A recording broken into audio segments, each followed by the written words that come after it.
दोनों तेज कदमों से आगे बढ़ने लगे। तभी पीछे से आवाज आई, सोनू। दोनों रुक गए। आवाज बिल्कुल उनकी माँ जैसी थी। धीरे धीरे उन्होंने पीछे मुड़कर देखा और दोनों के चेहरे सफेद पड़ गए। उनके सामने उनकी माँ खड़ी थी, वही माँ जो 10 साल पहले आग में मर चुकी थी। सोनू की आंखों में आंसू आ गए। वो दौड़कर उसके पास चला गया, माँ आप जिंदा हो? लेकिन हरी वहीं खड़ा रहा। उसके शरीर में सिहरन दौड़ रही थी। माँ धीरे से बोली, बेटा घर चलो। सोनू रोते हुए बोला, भैया देखो ना, माँ वापस आ गई। सोनू दूर हट, वो अपनी माँ नहीं है।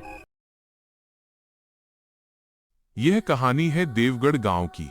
एक छोटा सा गांव जहां लोग दिन में हंसते खेलते थे, खेतों में काम करते थे, लेकिन जैसे ही सूरज ढलता पूरा गांव जल्दी जल्दी अपने घरों के दरवाजे बंद कर लेता था।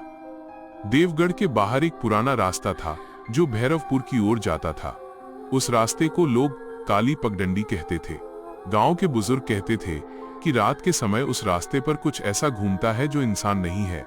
सबसे डरावनी बात यह थी कि अगर कोई रात में मांस या मछली लेकर उस रास्ते से गुजरता तो वो कभी सही सलामत वापस नहीं लौटता। शाम के करीब 7 बजे थे। आसमान में बादल छाए हुए थे। हवा में अजीब सी ठंडक थी। 2 भाई तेज कदमों से गांव की तरफ लौट रहे थे। बड़े भाई का नाम था हरी और छोटे भाई का नाम था सोनू। भैया आज मालिक ने पूरे पैसे दे दिए।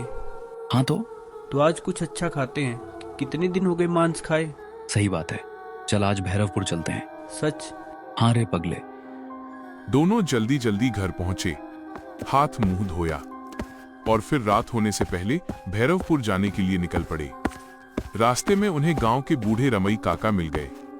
रमई काका ने दोनों को रोक लिया। अरे ओ हरे, कहां जा रहे हो इस समय? हरी बोला, काका भैरवपुर जा रहे हैं, थोड़ा मांस लेने। काका का चेहरा अचानक गंभीर हो गया। आज मत जाओ। सोनू हंस पड़ा। क्यों काका? आज अमावस है। कुछ पल के लिए हवा और ठंडी हो गई। काका धीरे से बोले, काली पगडंडी रात में जाग जाती है। हरी बोला, काका ये सब पुरानी बातें हैं। बेटा मजाक मत समझो। रमई काका ने आखिरी बार चेतावनी दी। अगर देर हो जाए तो मांस लेकर उस रास्ते से मत लौटना। लेकिन दोनों हंसते हुए आगे बढ़ गए। करीब आधे घंटे बाद दोनों भैरवपुर पहुंचे, लेकिन वहां पहुंचकर उनके चेहरे उतर गए। मांस की दुकान बंद थी। अरे मालिक जरा खोलिए ना। अंदर से दुकानदार निकला। दुकान बंद हो गई। थोड़ा सा दे दो ना। आज नहीं, कल आ जाना। चल कल आएंगे। दोनों वापस गांव की ओर चल पड़े। रास्ता अब और सुनसान हो चुका था। चारों तरफ अंधेरा फैल चुका था। झींगुरों की आवाज साफ सुनाई दे रही थी। अचानक कुछ काला सा उनके सामने से बिजली की तरह गुजरा। सोनू वहीं रुक गया। भैया देखा आपने? हरी भी डर गया था, लेकिन बोला, कुछ नहीं था। अचानक पीछे से फिर वही आवाज आई। इस बार दोनों के कानों में किसी औरत की धीमी हंसी गूंजी।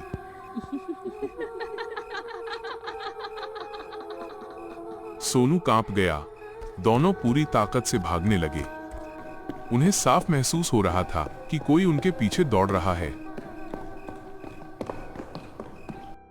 करीब 1 घंटे बाद दोनों घर पहुंचे। हरी ने तुरंत दरवाजा बंद किया। सोनू हांफते हुए बोला, भैया वो क्या था? हरी चुप रहा। उसकी सांसें भी तेज थीं। कुछ देर बाद दोनों खाना खाकर सोने की कोशिश करने लगे, लेकिन जैसे ही आंखें बंद होती उन्हें वही काली परछाई दिखाई देती और वही डरावनी हंसी। पूरी रात दोनों ठीक से सो नहीं पाए। अगले दिन शाम होने से पहले ही सोनू तैयार हो गया। भैया चलो ना। आज फिर जाएंगे? हाँ, कल डर गए थे इसलिए नहीं लाए। हरी कुछ देर सोचता रहा, फिर बोला, ठीक है, जल्दी लौटेंगे। दोनों फिर भैरवपुर पहुंचे। आज दुकान खुली थी, लेकिन वहां भारी भीड़ लगी हुई थी। लोग धक्का मुक्की कर रहे थे। सोनू बोला, भैया नंबर आने में देर हो जाएगी। अब आ गए हैं तो इंतजार कर। समय धीरे धीरे बीतता गया, जब तक उनका नंबर आया। रात के 8 बज चुके थे। दुकानदार ने मांस थैले में भरकर दिया। जल्दी निकल जाओ, क्यों? रात अच्छी नहीं है। फिर चुपचाप वहां से निकल गए। जैसे जैसे वे काली पगडंडी के करीब पहुंचे, हवा ठंडी होती गई। सोनू ने थैला कसकर पकड़ लिया। भैया फिर वही डर लग रहा है। हरी बोला। भगवान का नाम ले। दोनों तेज कदमों से आगे बढ़ने लगे। तभी पीछे से आवाज आई। सोनू, दोनों रुक गए। आवाज बिल्कुल उनकी माँ जैसी थी। धीरे धीरे उन्होंने पीछे मुड़कर देखा और दोनों के चेहरे सफेद पड़ गए। उनके सामने उनकी माँ खड़ी थी, वही माँ जो 10 साल पहले आग में मर चुकी थी। सोनू की आंखों में आंसू आ गए। वो दौड़कर उसके पास चला गया, माँ आप जिंदा हो? लेकिन हरी वहीं खड़ा रहा। उसके शरीर में सिहरन दौड़ रही थी। माँ धीरे से बोली, बेटा घर चलो। सोनू रोते हुए बोला, भैया देखो ना, माँ वापस आ गई। सोनू दूर हट, वो अपनी माँ नहीं है। लेकिन सोनू नहीं माना। तीनों धीरे धीरे जंगल की तरफ बढ़ने लगे। कुछ देर बाद हरी ने देखा, वो औरत बार बार सिर्फ मांस वाले थैले को देख रही थी। उसकी आंखें अजीब हो चुकी थी। सोनू बोला, माँ आप बोल क्यों नहीं रही? अचानक उसकी आवाज बदल गई, भारी, डरावनी। मुझे मांस चाहिए। सोनू डर गया। वो औरत चीखी। तभी अचानक चारों तरफ घना कोहरा फैल गया। कुछ भी दिखाई नहीं दे रहा था। भैया हमें बचाओ। हरी उसकी तरफ भागा, लेकिन अगले ही पल सब शांत हो गया। कोहरा हटने लगा और सामने का नजारा देखकर हरी के होश उड़ गए। सोनू गायब था, वो औरत भी गायब थी। चारों तरफ सिर्फ जंगल था और दूर से आती डरावनी हंसी। हरी पागलों की तरह जंगल में दौड़ने लगा, सोनू कहाँ है? सोनू! लेकिन जवाब में सिर्फ हवा की आवाज आ रही थी। हरी पागलों की तरह जंगल में भाग रहा था। उसके पैरों में कांटे चुभ रहे थे, सांसें तेज हो चुकी थीं, लेकिन उसे सिर्फ अपने छोटे भाई सोनू की आवाज सुननी थी। चारों तरफ घना अंधेरा फैला हुआ था। पेड़ों की टेढ़ी शाखाएं हवा में ऐसे हिल रही थीं जैसे कोई हाथ बढ़ाकर उसे पकड़ना चाहता हो। अचानक दूर कहीं से किसी के रोने की आवाज आई। भैया मुझे बचा लो। हरी तुरंत उस दिशा में भागा, लेकिन जैसे ही वह वहां पहुंचा, आवाज बंद हो गई। पूरा जंगल फिर शांत हो गया। हरी घबराकर इधर उधर देखने लगा। तभी पीछे से फुसफुसाहट सुनाई दी। हरी, उसने झटके से पीछे देखा, लेकिन वहां कोई नहीं था। उसके माथे पर पसीना आ गया। अचानक पेड़ों के पीछे कुछ हिला। हरी डरते डरते आगे, और तभी उसे जमीन पर पड़ा मांस वाला थैला दिखाई दिया। थैला फटा हुआ था। कच्चा मांस चारों तरफ बिखरा पड़ा था और उन टुकड़ों पर किसी के नाखूनों के निशान थे। हरी की सांस अटक गई। तभी उसे फिर सोनू की कमजोर आवाज सुनाई दी। भैया। हरी तुरंत आवाज की तरफ दौड़ा। कुछ दूर एक बड़े बरगद के पेड़ के नीचे सोनू पड़ा था। सोनू कांपती आवाज में बोला, भैया वो इंसान नहीं है। सोनू की आंखों में डर भर गया। कौन? माँ नहीं थी वो। अचानक पेड़ के ऊपर से किसी के गुर्राने की आवाज आई। दोनों धीरे धीरे ऊपर देखने लगे और जो उन्होंने देखा उसे देखकर दोनों की चीख निकल गई। पेड़ की मोटी शाखा पर वही औरत बैठी थी, लेकिन अब उसका चेहरा पूरी तरह बदल चुका था। उसकी आंखें लाल थीं, मुंह से लंबे नुकीले दांत बाहर निकले हुए थे।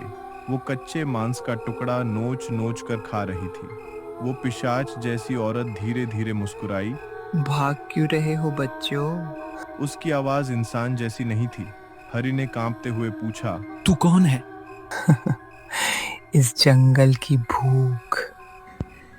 वो जोर जोर से हंसने लगी। अचानक वो पेड़ से नीचे कूद गई। जमीन हिल गई। पिशाच धीरे धीरे उनकी तरफ बढ़ने लगी। उसकी नजर सीधे सोनू पर थी।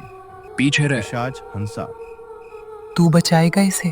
अचानक चारों तरफ तेज हवा चलने लगी। पेड़ जोर जोर से हिलने लगे। हरि को अचानक गांव के बाहर रहने वाले साधु याद आए। कालीनाथ बाबा। गांव वाले कहते थे कि बाबा तंत्र मंत्र जानते हैं। हरि तुरंत बोला, भाग सोनू। दोनों पूरी ताकत से जंगल से बाहर भागने लगे। पीछे से पिशाच की डरावनी हंसी गूंज रही थी। अचानक सोनू गिर पड़ा। हरि रुका, लेकिन तभी सामने धुएं जैसा काला साया दिखाई दिया। वो पिशाच उनके सामने आ चुका था। सोनू रोने लगा। पिशाच धीरे धीरे उनके करीब आने लगा। तभी अचानक पीछे से किसी की जोरदार आवाज गूंजी, रुक जा दुष्ट। पूरा जंगल कांप उठा। पिशाच अचानक रुक गया। हरि और सोनू ने पीछे देखा। सामने कालीनाथ बाबा खड़े थे, लंबे सफेद बाल, हाथ में त्रिशूल, आंखों में गुस्सा। बाबा गरजे, इन बच्चों को छोड़ दे। पिशाच हंसने लगा। तो फिर आ गया बूढ़े। तेरा अंत आज होगा। तू मुझे नहीं रोक सकता। बाबा चिल्लाए। भागो यहाँ से, जल्दी। दोनों भाई वहां से भागने लगे। पीछे बाबा मंत्र पढ़ रहे थे। ओम काल भैरवाय नमः। पिशाच जोर जोर से चिल्ला रहा था। हरि और सोनू बिना पीछे देखे भागते रहे। कुछ देर बाद दोनों घर पहुंच गए। दरवाजा बंद किया। हरि चुप था। उसके कानों में अभी भी वही आवाज गूंज रही थी। तभी घर के बाहर किसी के चलने की आवाज आई। दोनों डरकर दरवाजे की तरफ देखने लगे। फिर बाहर से वही भारी आवाज आई, दरवाजा खोलो। सोनू डर गया। भैया वो आ गई। कुछ ही पल में वो पिशाच कमरे के अंदर आ जाती है। मुझे इंसानी खून चाहिए। हरि और सोनू पीछे वाले दरवाजे से भागकर कालीनाथ बाबा की कुटिया पहुंचते हैं। बाबा उन्हें बचाते हैं और बताते हैं कि उस पिशाच का नाम चंद्रा था। गांव वालों ने सालों पहले उस पर काला जादू करने का झूठा आरोप लगाकर उसे जिंदा जला दिया था। मरते समय उसने श्राप दिया था, जो भी रात में मांस लेकर इस रास्ते से गुजरेगा वो मेरा शिकार बनेगा। इतना सुनते ही बाहर से डरावनी चीख सुनाई देती है।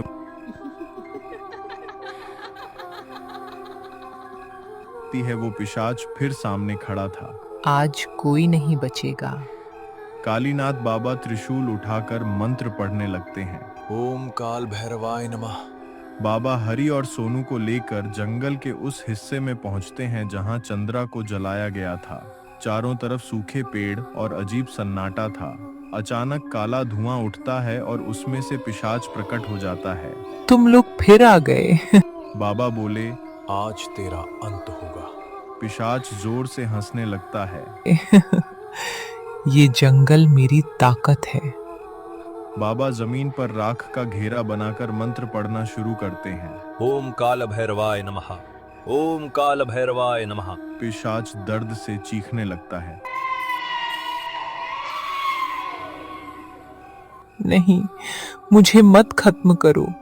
हरि डरते हुए पूछता है, तू लोगों को क्यों मारती है? कुछ पल के लिए पिशाच शांत हो जाता है। क्योंकि इंसानों ने मुझे बिना गलती के जला दिया था। तेरा गुस्सा अब खत्म होना चाहिए। फिर बाबा जोर से मंत्र पढ़ते हैं। ओम काल भैरवाय नमः। ओम काल भैरवाय नमः। पिशाच जोर से चीखता है और धीरे धीरे धुएं में बदलकर गायब हो जाता है। पूरा जंगल शांत हो जाता है। सुबह की पहली किरण काली पगडंडी पर पड़ती है। अब वहां न डर था न लाल आंखें। कुछ दिनों बाद गांव वालों ने फिर उस रास्ते से गुजरना शुरू कर दिया। लेकिन हर अमावस की रात जब हवा बहुत ठंडी हो जाती है तो कभी-कभी जंगल से धीमी हंसी सुनाई देती है।